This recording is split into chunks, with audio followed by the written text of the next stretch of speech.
Les 4 filles du Docteur March par Louisa May Alcott.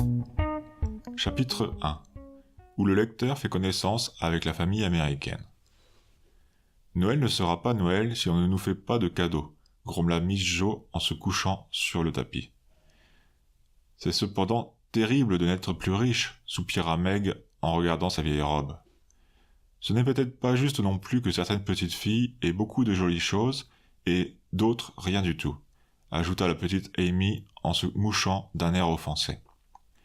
Alors Beth, du coin où elle était assise, leur dit gaiement : « Si nous ne sommes plus riches, nous avons encore un bon père et une chère maman, et nous sommes 4 sœurs bien unies. » La figure des 3 sœurs s'éclaircit à ces paroles. Elle s'assombrit de nouveau quand Joe ajouta tristement : « Mais papa n'est pas près de nous, et n'y sera pas de longtemps. » Elle n'avait pas dit « Nous ne le reverrons peut-être jamais », mais toutes l'avaient pensé, et s'étaient représenté leur père bien loin, au milieu de terribles combats qui mettaient alors aux prises le nord et le sud de l'Amérique. Après quelques moments de silence, Meg reprit d'une voix altérée. « Vous savez bien que maman a pensé que nous ferions mieux de donner l'argent de nos étrennes aux pauvres soldats qui vont tant souffrir du froid. Nous ne pouvons pas faire beaucoup, c'est vrai, mais nos petits sacrifices doivent être faits de bon cœur. Je crains pourtant de ne pas pouvoir m'y résigner, ajouta-t-elle en songeant avec regret à toutes les jolies choses qu'elle désirait. « Mais nous n'avons chacune qu'$1, dit Joe. Quel bien cela ferait-il à l'armée d'avoir nos $4 ? Je veux bien ne rien recevoir, ni de maman, ni de vous, mais je voudrais acheter les dernières œuvres de Jules Verne qu'on vient de traduire. Il y a longtemps que je les désire. Le capitaine Grant est lui aussi séparé de ses enfants, mais ses enfants le cherchent, tandis que nous restons là. » Joe aimait passionnément les aventures. « Je désirais tant de la musique nouvelle, » murmura Beth avec un soupir si discret que la pelle et les pincettes seuls l'entendirent. « Moi, j'achèterais une jolie boîte de couleurs, » dit Amy d'un ton décidé. « Maman n'a pas parlé de notre argent, et elle ne peut pas vouloir que nous n'ayons rien du tout. Achetons chacune ce que nous désirons, et amusons-nous un peu. Nous avons assez travaillé toute l'année pour qu'on nous le permette, » s'écria Joe en examinant les talons de ses bottines d'une manière tout à fait masculine. « Oh oui, moi je l'ai bien mérité en m'occupant tous les jours de l'éducation de ces méchants enfants, quand j'aurais tant aimé rester à la maison, » dit Meg qui avait repris son ton plaintif. « Vous n'avez pas eu la moitié autant de peine que moi, » reprit Joe. « Comment feriez-vous s'il vous fallait rester, ainsi que moi, enfermé des heures entières, avec une vieille personne capricieuse et grognon, qui n'a pas plus l'air de se rappeler que je suis sa nièce que si je lui arrivais tous les jours de la lune, qui vous fait trotter toute la journée, qui n'est jamais contente de rien, qui enfin vous ennuie à tel point qu'on est toujours tenté de s'en aller de peur de la battre. C'est mal de se plaindre. Cependant, je pense que la chose la plus désagréable qui se puisse faire ici, c'est de laver la vaisselle et de faire les chambres comme je le fais tous les jours. Je sais bien qu'il faut que cela se fasse, mais cela me rend les mains si dures que je ne peux plus étudier mon piano, dit Beth avec un soupir que cette fois tout le monde entendit. Ce fut alors le tour d'Amy. « Je ne pense pas qu'aucune de vous souffre autant que moi. Vous n'avez pas à aller en classe avec d'impertinentes petites filles qui se moquent de vous, quand vous ne savez pas vos leçons, critiquent vos vêtements, vous insultent parce que vous avez votre nez et pas le leur, et dédaignent votre père parce qu'il a, par trop de bonté, perdu sa fortune subitement. La vérité est, répondit Meg, qu'il vaudrait mieux que nous eussions encore la fortune que papa a perdue il y a plusieurs années. Nous serions, je l'espère, plus heureuses et bien plus sages si nous étions riches comme autrefois. Vous disiez l'autre jour que nous étions plus heureuses que des reines. Oui, Beth, et je le pense encore, car nous sommes gais, et quoique nous soyons obligés de travailler, nous avons souvent du bon temps, comme dit Joe. Joe emploie de si vilains mots, dit Amy. Joe se leva tranquillement, sans paraître le moins du monde offensé, et jetant les mains dans les poches de son tablier, se mit à siffloter gaiement. « Oh, ne sifflez pas, Joe, on dirait un garçon, » s'écria Amy, « et même un vilain garçon. » C'est pourtant dans l'espoir d'en devenir un, mais un bon, que j'essaie de siffler, répliqua Joe. « Je déteste les jeunes personnes mal élevées, » dit Amy. « Je hais les bambines affectées et prétentieuses, » répliqua Joe. « Les oiseaux sont d'accord dans leur petit nid, chanta Beth d'un air si drôle que ses sœurs se mirent à rire et que la paix fut rétablie. « Vous êtes réellement toutes les deux à blâmer, dit Meg, usant de son droit d'aînesse pour réprimander ses sœurs. Joséphine, vous êtes assez âgée pour abandonner vos jeux de garçon et vous conduire mieux. Cela pouvait passer quand vous étiez petite, mais maintenant que vous êtes si grande et que vous ne laissez plus tomber vos cheveux sur vos épaules, vous devriez vous souvenir que vous êtes une demoiselle. Je n'en suis pas une, et si mes cheveux relevés m'en donnent l'air, je me ferai 2 queues jusqu'à ce que j'aie 20 ans, s'écria Joe en arrachant sa résille et secouant ses longs cheveux bruns. Je déteste penser que je deviens grande, que bientôt on m'appellera Miss March, qu'il me faudra porter des longues robes, et avoir l'air aussi raide qu'une rose trémière. C'est déjà bien assez désagréable d'être une fille quand j'aime les jeux, le travail et les habitudes des garçons. Je ne me résignerai jamais à n'être pas un homme. Maintenant, c'est pire que jamais, car je meurs d'envie d'aller à la guerre, pour vaincre ou mourir avec papa, et je ne puis que rester au coin du feu, à tricoter comme une vieille femme. Et Jo secoua tellement fort le chausson de laine bleue qu'elle était en train de tricoter, que les aiguilles firent entendre comme un cliquetis d'épée, et que sa pelote roula jusqu'au milieu de la chambre.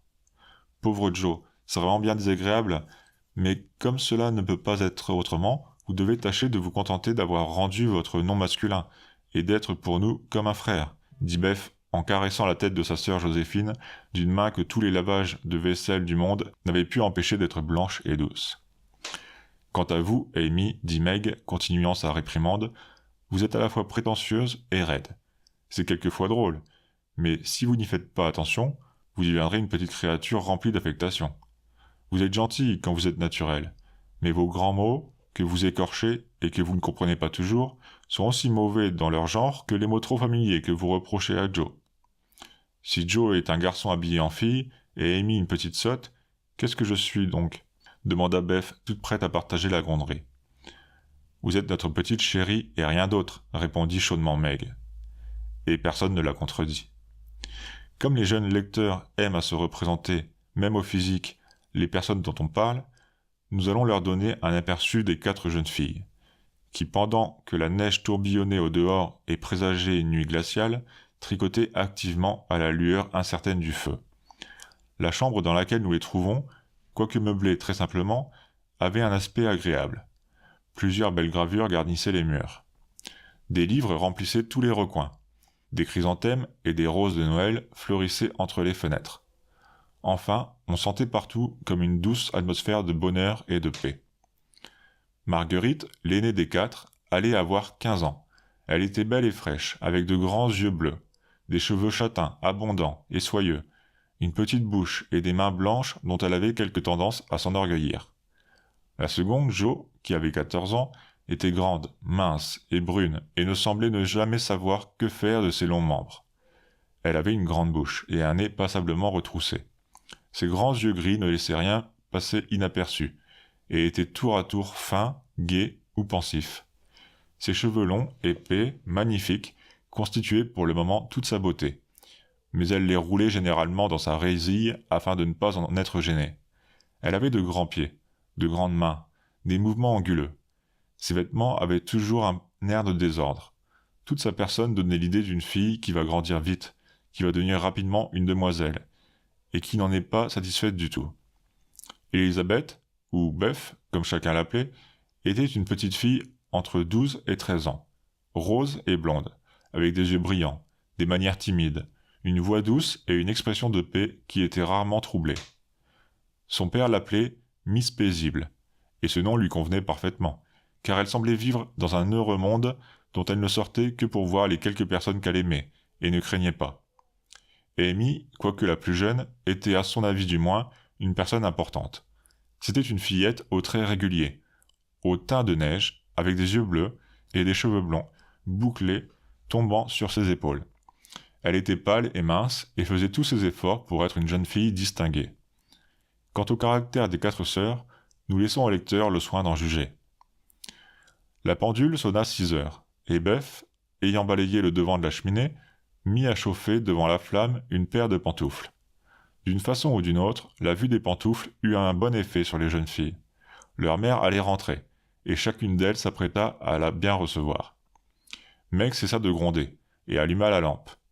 Amy sortit du fauteuil sans qu'on le lui ait demandé, et Joe oublia combien elle était fatiguée, en relayant Beth dans le soin qu'elle prenait de tenir le plus près possible du feu les pantoufles qui attendaient leur mère. « Elles sont complètement usées, ces pantoufles. Il faut que maman en achète une nouvelle paire, dit Joe. « J'avais pensé que je lui en achèterais une avec mon $, dit Beth. « Non, ce sera moi, s'écria Amy. « Je suis l'aîné, répliqua Meg. Mais Joe l'interrompit d'un air décidé. « Maintenant que papa est parti, je suis l'homme de la famille, et je donnerai les pantoufles, car papa m'a dit de prendre généralement soin de maman pendant son absence. »« Savez-vous ce qu'il faut faire ?» dit Beth. « Chacune de nous achètera quelque chose pour maman, au lieu de penser à elle-même. »« C'est bien là une de vos bonnes idées, chérie. Qu'achèterons-nous » s'écria Joe. Elles réfléchirent pendant 1 minute. Puis Meg dit, comme si l'idée lui était suggérée par ses jolies mains.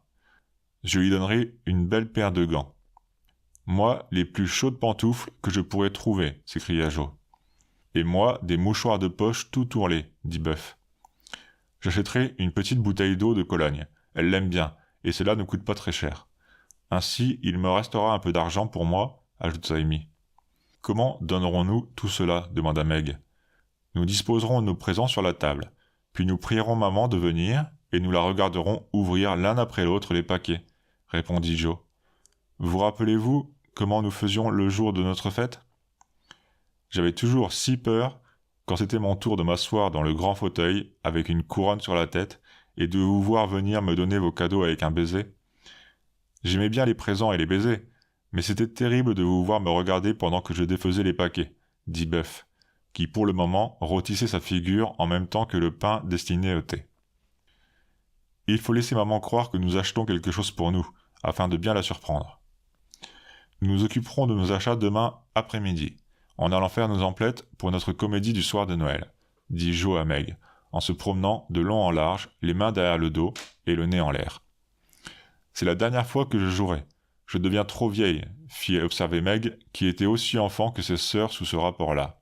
« Vous continuerez de jouer la comédie aussi longtemps que vous mettrez avec plaisir une robe blanche à queue et des bijoux de papier doré. Vous êtes notre meilleure actrice, Meg, et tout sera fini si vous nous abandonnez, » dit Joe. « Nous devrions répéter ce soir quelques passages de notre pièce. Allons, Amy, venez reprendre la scène de l'évanouissement.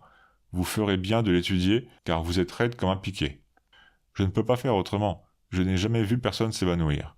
Je ne suis pas venu au monde pour jouer des rôles pathétiques dans le grand drame qui amuse tant Mademoiselle Joe, et je n'ai pas envie de me faire des noirs en tombant tout de mon long par terre comme vous le voulez. Si je peux facilement me laisser glisser, je le ferai, mais si je ne peux pas, je tomberai gracieusement sur une chaise.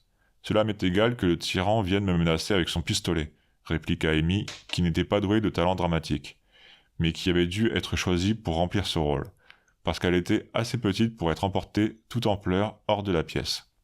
« Allons, je vais vous montrer. Joignez les mains comme cela et parcourez la chambre en criant avec désespoir. « Oh, sauvez-moi, sauvez-moi » Et Joe lui donna l'exemple en poussant un cri perçant qui était vraiment tragique. Amy essaya de l'imiter, mais elle leva les mains avec raideur et se secoua comme une marionnette.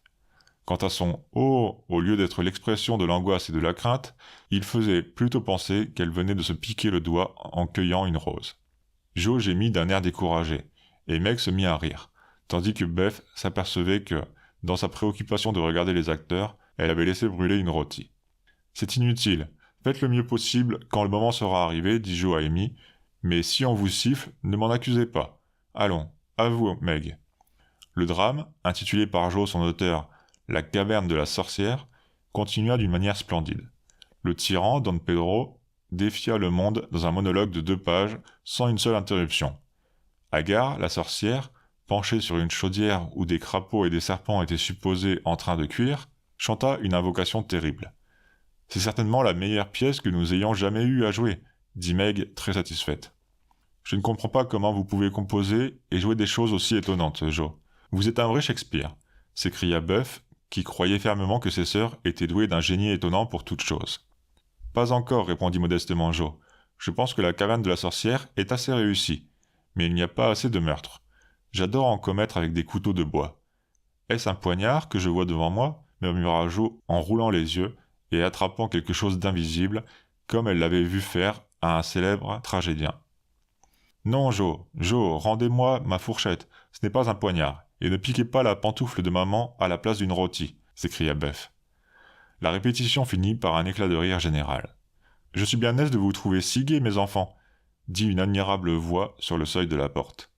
Et les acteurs et l'auditoire se retournèrent pour accueillir avec bonheur une dame dont l'air était extrêmement sympathique. Elle n'était plus ce qu'on peut appeler belle, car sans être vieille, elle n'était plus jeune, et son aimable et doux visage portait l'empreinte de plus d'une souffrance. Mais les 4 jeunes filles pensaient que le châle gris et le chapeau passé de leur chère maman recouvraient la plus charmante personne du monde. « Eh bien, mes chéris, qu'avez-vous fait toute la journée ? J'ai eu tant de courses à faire aujourd'hui que je n'ai pas pu revenir pour l'heure du dîner. Y a-t-il eu des visites, Buff ? Comment va votre rhume, Meg ? Joe, vous avez l'air horriblement fatigué. Venez m'embrasser, Amy. » Pendant que Madame March faisait ses questions maternelles, elle se débarrassait de ses vêtements mouillés, mettait ses pantoufles chaudes, et s'asseyant dans son fauteuil avec Amy sur ses genoux, se préparait à jouir du meilleur moment de sa journée. Ses enfants essayaient, chacune à sa manière, de rendre chaque chose confortable. Meg disposa les tasses à thé, Joe apporta du bois et mit les chaises autour de la table, en renversant et frappant l'une contre l'autre les choses qu'elle tenait. Meg, tranquillement active, allait et venait de la cuisine au parloir, tandis qu'Amy, pelotonnée dans les bras de sa mère, donnait ses avis à tout le monde. Comme elle se mettait à table, Madame March dit avec un sourire qui trahissait une grande joie intérieure : « Mes enfants, je vous garde, pour après le souper, quelque chose qui vous rendra très heureuse. Mes enfants, je vous garde, pour après le souper, quelque chose qui vous rendra très heureuse. » Aussitôt, une vive curiosité illumina toutes les figures. Un rayon de soleil n'eût pas mieux éclairé tous les yeux. Beth frappa ses mains l'une contre l'autre, sans faire attention au pain brûlant qu'elle tenait. Et Joe, jetant sa serviette en l'air, s'écria : « Je devine, une lettre de papa. 3 hurrahs pour papa !» « Oui, une bonne et longue lettre. Votre père se porte bien, et pense qu'il passera l'hiver mieux que nous ne le supposions. Il vous envoie toutes sortes d'affectueux souhaits de Noël, et il y a dans sa lettre un passage spécial pour ses enfants, dit Madame March, frappant plus respectueusement sa poche que si elle eût contenu un trésor. « Dépêchons-nous de finir de manger, Amy. Ne perdez pas votre temps à mettre vos doigts en ailes de pigeon et à choisir vos morceaux, » s'écria Joe, qui dans sa précipitation se brûlait en buvant son thé trop chaud et laissait rouler son pain beurré sur le tapis. Beth ne finit pas de souper, mais s'en alla dans un coin habituel, rêver au bonheur qu'elle aurait quand ses sœurs auraient fini. Comme c'est beau à papa d'être parti pour l'armée comme médecin, puisqu'il a passé l'âge et qu'il n'aurait plus la force d'être soldat, dit Meg avec enthousiasme. Quel dommage que je ne puisse pas aller même comme infirmière à l'armée, pour l'aider, s'écria Joe. Cela doit être très désagréable de dormir sous une tente, de manger toutes sortes de mauvaises choses, et de boire dans un gobelet d'étain, dit Amy. Quand reviendra-t-il, maman ? Demanda Beth, dont la voix tremblait un peu. Pas avant plusieurs mois. À moins qu'il ne soit malade, votre père remplira fidèlement sa part de devoir, et nous ne devons pas lui demander de revenir 1 minute plus tôt qu'il ne le doit. Maintenant, je vais vous lire sa lettre. Elles se groupèrent toutes autour du feu. Meg et Amy se placèrent sur le bras du grand fauteuil de leur mère. Beth à ses pieds, et Joe s'appuya sur le dos du fauteuil, afin que, si la lettre était émouvante, personne ne pût la voir pleurer.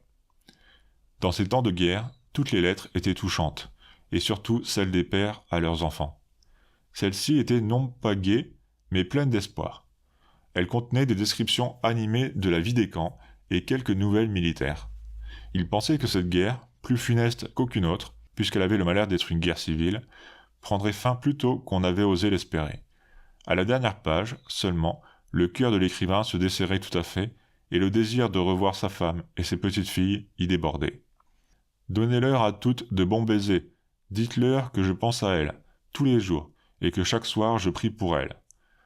De tout temps, leur affection a été ma plus grande joie, et 1 an de séparation, c'est bien cruel. Mais rappelez-leur que nous devons tous travailler et faire profit même de ces jours de tristesse. J'espère qu'elles se souviennent de tout ce que je leur ai dit. Elles sont de bonnes filles pour vous. Elles remplissent fidèlement leurs devoirs. Elles n'oublient pas de combattre leurs ennemis intérieurs, et auront remporté de telles victoires sur elles-mêmes que quand je reviendrai, je serai plus fier encore de mes petites femmes, et que je leur devrai de les aimer encore plus si possible. Elles se mouchaient toutes pour cacher leurs larmes, lorsque leur mère lut ce passage. Jo ne fut pas honteuse de la grosse larme qui avait élu domicile au bout de son nez, et Amy ne craignit pas de défriser ses cheveux lorsque, tout en pleurs, elle se cacha sur l'épaule de sa mère, en s'écriant « Je suis très égoïste, mais je tâcherai réellement d'être meilleure pour que notre père ne soit pas désappointé en me revoyant. »« Nous tâcherons toutes, » s'écria Meg, « je ne penserai plus autant à mes toilettes, et si je peux, j'aimerai le travail. Et moi, j'essaierai d'être ce qu'il aime à m'appeler, une petite femme. Je ne serai pas brusque et impatiente, et je ferai mon devoir ici au lieu de désirer être ailleurs, » dit Jo, qui pensait que ne pas se mettre en colère était bien plus difficile que de combattre une douzaine de rebelles. Beth ne dit rien, mais elle essuya ses larmes, et se mit à tricoter de toutes ses forces, faisant tout de suite son devoir le plus proche, et prenant, dans sa tranquille petite âme, la résolution d'être, lorsqu'arriverait le jour tant désiré du retour de son père, tout ce qu'il désirait qu'elle fût. Madame March rompit la première le silence qui avait suivi les paroles de Jo, en disant de sa voix joyeuse « Vous rappelez-vous comment vous jouiez aux pèlerins en route pour le paradis, lorsque vous étiez toute petite ? Rien ne vous faisait tant plaisir que quand je vous mettais sur le dos des sacs remplis de vos péchés, et que je vous donnais de grands chapeaux, des bâtons et des rouleaux de papier, et que je vous permettais de voyager dans la maison, depuis la cave qui était le séjour des coupables, jusqu'au grenier, où vous aviez mis tout ce que vous aviez pu trouver de plus joli, et que vous appeliez la cité céleste. J'aimais bien quand nos sacs, pleins de choses lourdes comme nos fautes, tombaient par terre et dégringolaient tout seuls jusqu'au bas des escaliers, dit Meg. On n'avait plus besoin de les porter. Si je n'étais pas trop âgé pour jouer avec vous à tous ces jeux-là, cela m'amuserait de recommencer, dit Amy, qui, à l'âge mûr de 11 ans, commençait à parler de renoncer aux choses enfantines. On n'est jamais trop âgé pour ce jeu-là, mon enfant, car on y joue toute sa vie, d'une manière ou d'une autre. Nous avons toujours nos fardeaux qu'il faut porter, nos fautes qu'il faut réparer. « Où sont donc nos fardeaux, maman ?» demanda Amy, qui ne saisissait pas facilement les allégories. « Toutes, vous les avez désignées tout à l'heure, excepté Beth, ce qui me fait croire qu'elle n'en a pas, » répondit Madame March. « Oh, si j'en ai, c'est d'avoir des assiettes à essuyer, de la poussière à ôter, d'être jalouse des petites filles qui ont de beaux pianos, et d'avoir peur de tout le monde. » Le fardeau de Beth était si drôle qu'elles eurent toutes envie de rire, mais elles se retinrent, car leur gaieté aurait fait de la peine à leur très timide petite sœur. « Il faudrait, dit Meg d'un air très réfléchi, être si sage qu'on n'ait plus rien à porter. Mais comment faire ? Je vois trop que malgré notre désir, nous oublions toujours nos bonnes résolutions. Regardez sous votre oreiller, le jour de Noël, en vous éveillant. Vous y trouverez chacune un livre qui vous aidera à reconnaître votre chemin. » En ce moment, la vieille servante Anna annonça qu'elle avait débarrassé la table. Les 4 sœurs prirent alors leurs 4 petits paniers à ouvrage et se mirent à coudre des draps pour la tante March. C'était un ouvrage peu intéressant, mais ce soir-là, personne ne murmura, et Jo, ayant proposé de partager les longs sujets en 4 parties, qu'elles nommèrent Europe, Asie, Afrique et Amérique, elles s'amusèrent beaucoup à parler des pays au milieu desquels elles passaient en cousant. À 9 heures, elles plièrent leur ouvrage, et comme c'était leur habitude, avant d'aller se coucher, elles chantèrent un cantique. C'était leur prière du soir. La soirée se terminait toujours ainsi.